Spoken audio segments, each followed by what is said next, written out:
think we can all agree that we've seen some very ugly guys with some very hot girls in our lives.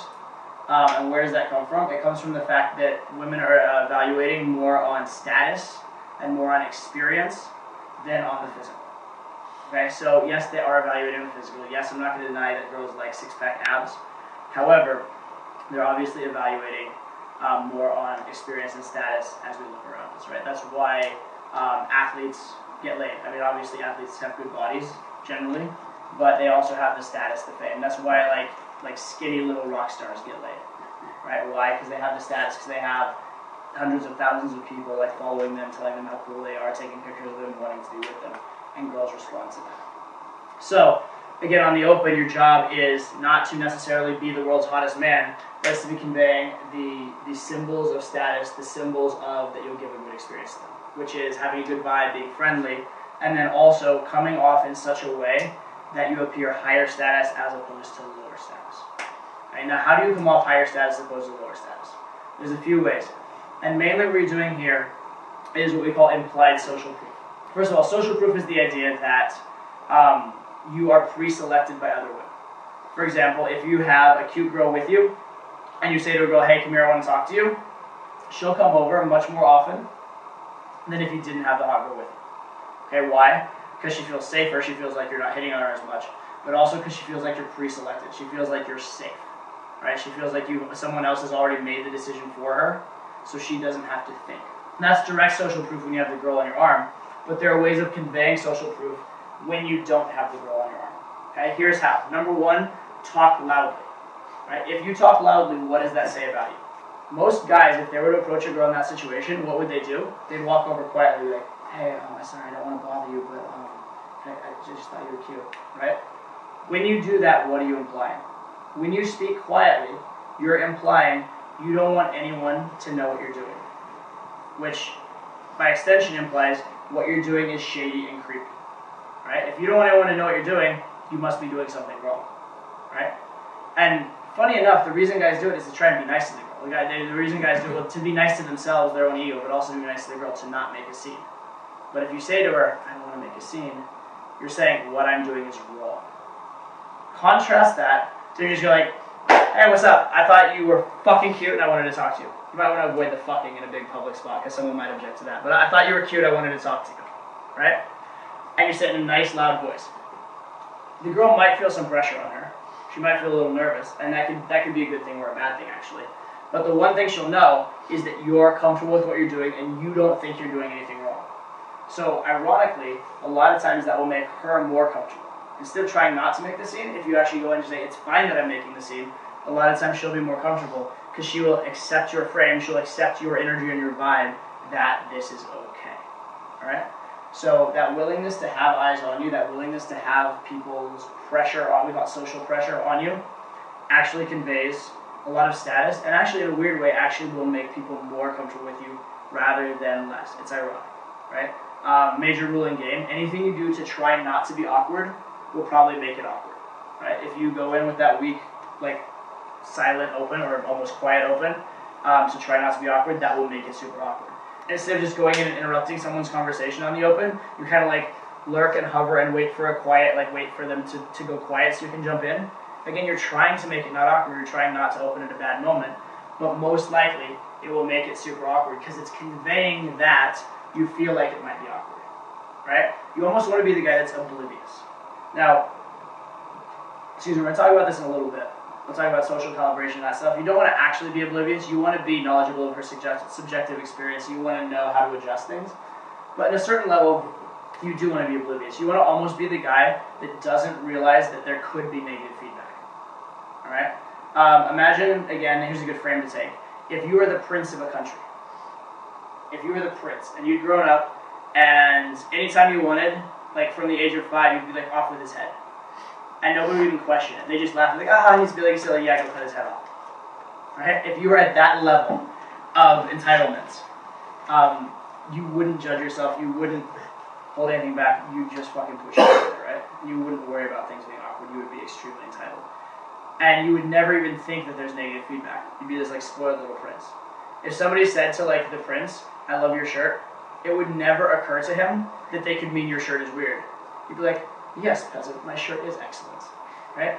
It would never occur to him that anything could be negative. You almost want to be that guy where that's the case, right? If you go in and like you say, hey, what's up to a girl? And she says, fuck off, I hate you. You'd be like, ah ha ha, playing hard to get. That's so cute. Anyway, right? And just blow through it. And there's a certain power to that. Imagine the stereotype of like the dumb jock getting girls, right? Where he could go in and he could say the most uncalibrated thing. He'd be like, come here, little slut. And they go like, that's so messed up. You can't do that. You're like, ha ha ha, no, shut up, you're here. And just plows through it. And it's almost as though like the girl's like, he did something wrong. Wait, he doesn't seem to think he did something. But no, he still did. No, but I guess maybe it's not wrong. All right, well, I guess I'll just go with it, right? And if your frame is strong enough, she'll just eventually accept it, even if it's retarded. Compliance basically is the idea of what will the girl agree to. Say that you walk up to a girl, you say, hi, I wanted to meet you, and you just walk next to her and just have a conversation. If you do that, you're not asking for a lot from the girl. In fact, you haven't even necessarily asked the girl to even talk. All you ask the girl to do is not run away. So you're not asking for a whole lot. If, on the other hand, you walk up to a girl and go like this, like you're going to hug her, like just right from the get-go, like you haven't talked to her, you're now asking for a lot from her. You're asking for her to accept physicality from a stranger, even asking her for her to participate, which may make her seem slutty. You're asking for her to stop. You're asking for all sorts of things. So again, you're casting the net more narrow. Does that make sense? Because you're asking for too much too fast. There is a certain segment of girls, a certain sub-segment, that will say yes to that. And so that's where a lot of guys get tricked, is they'll go with these super physical openers, and one time in 20 it'll work, and then they think, oh my god, that's the most amazing opener ever, I'm going to do that every time. And then they lose 19 out of every 20 girls. Right? Whereas if they're just like, hey, what's up? Nice to meet you, and then when the girls like eyes light up and they're happy, they're like, oh, you're so cute, and hug them. Yeah, it took you an extra like second and a half to get the hug, but again, you widened your net, you're able to open maybe like 20 times as many girls as if you had gone for too much compliance too fast. Okay? So be aware of that. You don't want to be asking for too much off of the open. Right? Which is going to bring me to another of the overarching principles, which I'll come back to, which is the idea of social capital. Social capital basically is the idea that at any given point in a relationship, you have a history with someone, and that history allows you to get away with some things and doesn't allow you to get away with others. Okay? So, for example, say that you met some girl and you've never, just like first words to her, and your first words are, hey, come here, little slut. Right? Again, might work with a certain sub-segment, won't work very often. And the reason it won't work very often is they don't know you, they don't feel the need to comply to you, and they're likely to even get offended. Okay? So let's just assume a girl that'll get offended by that, because a lot of girls will. Okay? If it's a total stranger you've never met her before, and you're like, hey, come here, little slut, and she gets offended, her reaction to being offended will probably be to like just get fuck off and leave. And that's the end of your chance with her. Reason she's leaving, because A, you offended her, you gave her a negative emotion, but B, you didn't have a lot of social capital, so she didn't have a lot of reason to try and work through that negative emotion or figure things out about it. Contrast that to if you'd known your, like say, your girlfriend of 6 months, and just on a lark, you're like, hey, little slut, get over here, right? And let's say, some girls, if they're your girlfriend for that long, might even like that, and be like, oh, that's hot, right? But assume again that she gets offended. Even if she got offended, she's unlikely to just be like, we're broken up over that little thing. She'd be like, look, I really don't like it when you call me that, or this is just wrong, or she might show a little hissy fit, but it's probably not the end of the relationship. It's probably just a little hiccup, and then you just get back together, go have some makeup sex, and you're fine. All right? Why is it different with the girl that you've known for 6 months versus the cold approach that you just met? What it really comes down to is social capital, which is another term in a sense for like investment. Okay? Which is that she has put in 6 months of her life getting to know you, finding out about you, having sex with you, telling her friends about you, and imagining a life together with you. And so in that sense, she's invested a lot, and you've built up a lot in your emotional bank account with her. You've built up a lot of history of giving her good emotions, a lot of history of good times, so she can envision that in the future, you're going to have more of those good times. Make sense? So when you have that, you can get away with a lot more. So that's the idea of social capital. And again, that in phone game and text game is huge, because it tells you what sort of text you can send. It tells you when you can actually get the girl on the phone and that sort of thing. Okay, but keep in mind that idea of social capital as well. Okay. Another concept: offering value. What is offering value and what is value? Okay, if someone were to say to you, if someone were to have a conversation with you, and they said, hey, where are you from? Hey, what do you do? Hey, how old are you? Hey, what are you doing later tonight? There's a couple things going on. Number one, they've brought nothing original to the table. They've given you conversational topics that you could have had with anyone. Right? So you're not learning anything about their personality. You're not getting to know them in any significant way. Number two, they're not offering to assume any of the burden of the conversation. They're asking you to come up with all the interesting stuff. They're saying, I have nothing interesting, please come up with it. Please tell me something interesting. Right? Contrast that to if someone said, hey, what's up? I'm having the craziest day. You wouldn't believe what happened to me earlier. This crazy thing happened. And hey, I'm with my friends. You should meet them. Now they're bringing things to the table. They're bringing their personality to the table. They're letting you get to know them. And they are doing what I call assuming the burden of the conversation. Okay? That second one is what you want to do on the open. You want to assume the burden of the conversation for a couple reasons. Number one, most of the time the girl won't. Right? Even if the girl likes you, even if the girl really likes you, she may be too nervous to talk to you. So understand that. Understand that if you open and the girl doesn't give you anything, if the girl's quiet, if the girl doesn't talk back, that doesn't mean she doesn't like you. It may just mean she's nervous and doesn't know what to say. In which case, you need to keep talking, you need to keep offering value and presenting yourself. Also realize that certain girls won't like you yet, but will like you soon. Opening itself. So the major premise of opening is just to get the conversation started. You're not trying to fuck the girl off the opener.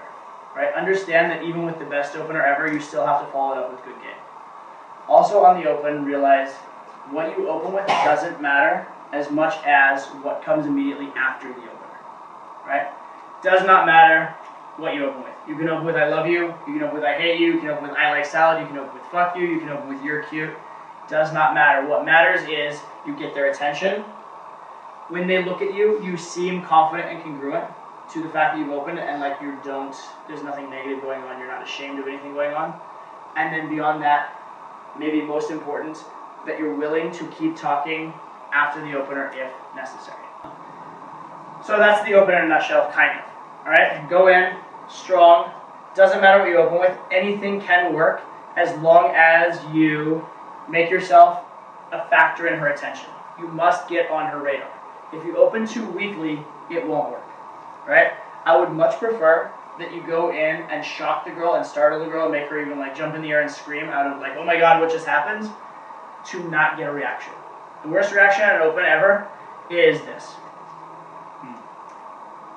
Right, where they look at you, notice you, turn away, and just give you nothing. That's what you want to avoid. That's the one that you almost can't recover from. Right? If she says, who the fuck are you? You can recover from that. If she goes, oh my god, you scared me, you can recover from that. But if she goes, that's extremely hard to recover from. So make sure, first and foremost, you get on her radar. Beyond that, try and have a happy, fun vibe, or a dominant vibe, and keep talking no matter what. Most of the time, you can't just say, hey, I'm here, and stand there and wait for them to do something. But, hey, I'm here. And then they're like supposed to be like, oh my god, I'm so glad you came over. Well, I've been waiting all day for this. Let me tell you all about me. It doesn't work like that, right? You have to keep talking. And what you keep talking about doesn't really matter very much, but again, it has to have that same vibe of, I think I'm having fun. I'm not trying for too much from you. I'm not asking for much. And I believe that I'm giving something to this interaction as opposed to taking from. Okay? Content, first of all, you want to have statements rather than questions. And the reason for that, again, is that statements offer value, questions take value. If I say, where are you from? I'm not telling you anything interesting, and I'm asking you to say something interesting in return. If I say, you don't seem like you're from New York, now all of a sudden, I'm pretty much asking the same thing, even though I'm not asking it, but at least I'm giving you a perspective, right? It begs a lot of questions. It says, what are New Yorkers like? Why don't you think I'm from New York? Where do you think I'm from? What is it about me that you're evaluating? Right? So now the question, which isn't a question, it's a statement now, has become much more interesting. It's become much more intriguing to the person. Why? Simply by changing it from a question to a statement. And now telling her about her. Telling her about her is much more powerful. Because when you tell a girl about her, you're doing a couple things. Number one, again, you're offering value. You're providing the input to the conversation instead of asking her for it. So it's more interesting, it's more fun, it's more intriguing for her. It also puts her on the spot. It puts social pressure on her, and that's a good thing. However, the thing with you statements is they are a bit more dangerous, right? If you say you are this to a girl, she could object to that, and she can very legitimately object to that. Again, if you said, again, I like you, I like apples, she can object. You say, you're the type of girl who did this and this and this in college, she can object to that. However, even if she does object to it, it is more interesting, right? Because it implies a lot of things about her.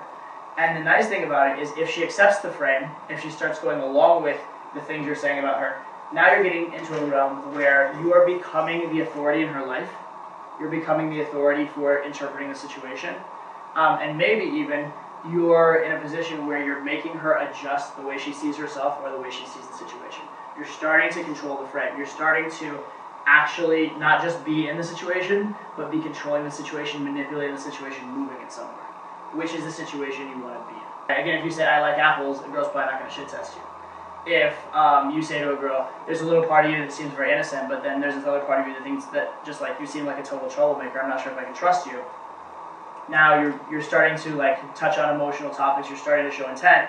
You're also putting yourself out there for shit tests, right? You're also putting yourself out there for like, oh my god, you've known me for 30 seconds, why are you saying this? Or, oh, I'm so sweet, what makes you think that?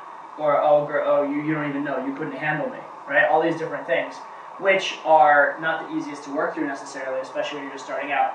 But at least you're communicating on a level that has emotion to it as opposed to just a logical level. And that's what you want to be broaching with the girl. The conversation that's going to lead you towards sex is not a logical conversation, it's an emotional one. The shit test basically is that if a girl tests you to see if you're as cool as you're portraying, right? If you're going over and saying, I'm awesome, then your girl's going to say, what makes you so awesome? That's a shit test. Or if you go over and talk to her, she's going to say, is this your pickup line? That's a shit test. And shit tests, by the way, are good things. If you're not getting shit tests, that's a problem. If you go over and girls are too nice to you, you're doing something very, very, very wrong. However, the best way to pass a shit test is just not to be emotionally effective. There are a lot of clever ways to pass a shit test, a lot of clever things you can do. You can misinterpret it, have a clever answer, say some cocky, funny thing, twist it to mean she likes you. But the best way to pass a shit test, actually, is just to ignore it as though it never happened. It's just to have it be, it's like imagine like you're a tank and somebody's shooting a BB gun at you. You just keep hammering forward, unreactive to it. Don't even care. That's actually stronger than even looking or acknowledging or having a comeback. Alright? The meanest thing you can do to anyone socially is ignore them. Make sense? Think of this. If you're with someone you like, you're on a date, you're enjoying someone, you might tease them, you might even say mean things to them. But if you were on a date that you absolutely didn't care about, some like fat, ugly girl that you just want to be out of there, you wouldn't even bother teasing her. You'd just like, cool, yeah, okay, yeah, alright, cool, it's been fun, take care, right? You wouldn't even bother teasing, you wouldn't bother reacting, and that's actually the meaner social feedback. That's the more powerful social feedback, is just not to react. Okay, so you want to be that guy on a certain level that's just not reactive, that just whatever she puts out there, it does not emotionally affect you. A good friend of mine in LA, his method of passing a shit test, which is kind of an in-between, is any shit test you get, you just say, yeah, I have no answer for that. Can we just be normal now? And just put the pressure right back on her. So he would intentionally fail the shit test, but in a completely unreactive way, right? Again, the guy that's like too dumb to fail. He may not have all the techniques, he may not know what the right thing to say is, but he's just too dumb to ever realize that anything's negative. Keep talking no matter what. If you go in and a girl give you some shit and you just go quiet, set's over. You're done. Okay? If she gives you a negative and you stop, it's over, you're done. Keep talking no matter what, you must. However, just talking is not enough. You have to also not be emotionally affected, you also have to stay fun, and ideally, you should change your tactic, right? There are probably a million different ways you can open girls. I know maybe 10 of them. But if one method isn't working, switch to another method. So for example, if you say, hey, you're cute, I want to talk to you, and she kind of blows you off, okay, that's fine. I'm cute, I want to talk. You're cute, I want to talk to you, didn't work. Next method would be maybe, hey, I'm just kidding. Actually, I need your opinion on something really fast, right? And you try with that. Maybe that doesn't work.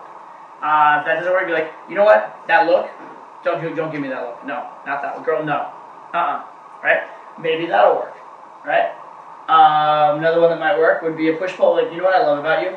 Absolutely nothing, right? Could work. What else could work?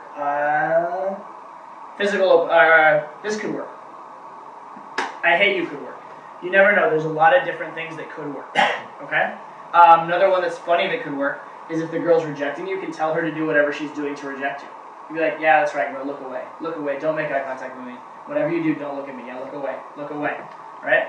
And the thing with that is because you're telling her to do something, she doesn't want to comply. She doesn't want to do what you're telling, and so she'll stop doing the thing that you don't like a lot of times. Or she'll get emotionally reactive and she'll be like, I can do what I want. And then at least she's engaging in the conversation. Maybe you can turn it around from there, right? But the point is, there's all these different types of opens you could do, and if one doesn't work, don't be locked into one style. Keep moving through the different styles. Ideally, this is a major part of my particular game, I believe every girl has their own unique blueprint for how to sleep with.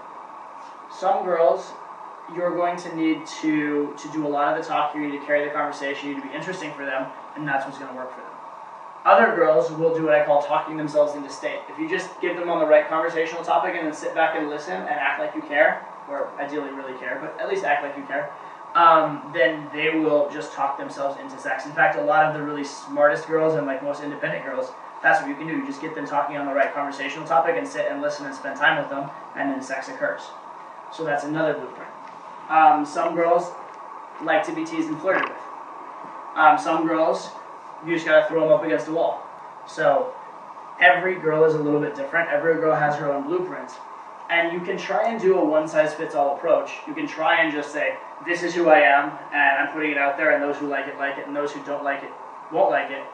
But again, you won't be casting your net very wide. You'll be casting your net just to the girls that are responsive to that approach. Better yet is to go in with an approach that's generally pretty good, and is kind of, this is what I'm doing, and here's what I am. But to be flexible in the idea that when the girl gives you feedback, take it, okay?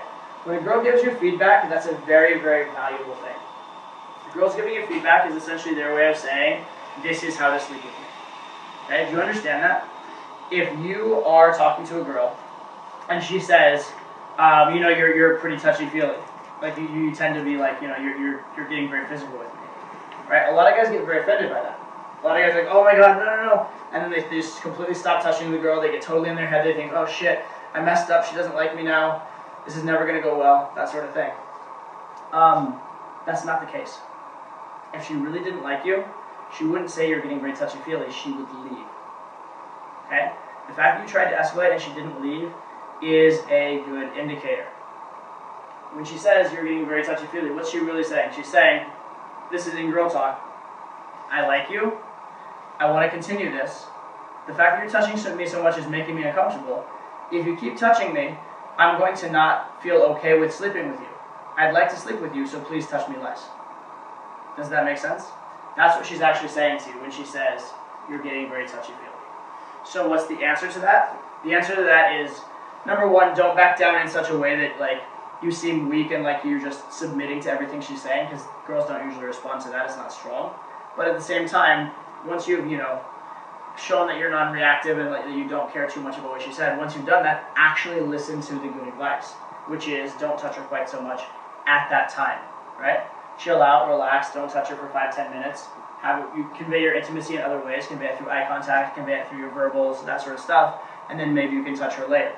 But again, girls will tell you how to sleep with them if you listen, all right? And that's kind of touching on the idea of blueprint. The idea that every single girl has a different method, a different way of going about sleeping with them. And ideally what will happen is you'll find maybe like 3 or 4 different ranges of techniques or ranges of things that work with a particular girl, and then you can keep cycling through those things, and then in a certain sense, you have her. In a certain sense, it's like, I don't want to say it's like pushing a button, because that's really an oversimplification of a human being, but in a certain sense, it almost is like that. You figure out a few little things that work with them, and just keep hitting on those things, right? The secret, though, is at the start to cycle through and figure out what those things are. And that's kind of the hard part. The hard part is figuring them out. Key premise also in game. Most people, and in life actually, most people do not make decisions logically. Most people make decisions emotionally and then justify them logically. So, key premise, change her mood, not her mind.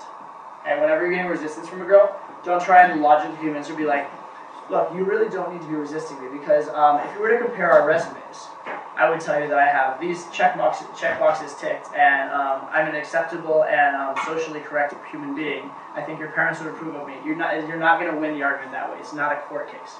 Instead, like, haha, silly girl, make her laugh, make her feel good, and then take those good emotions and say, you know what, let's continue the good emotions over here. Right? Much better way to go about it. Change her mood, not her mind.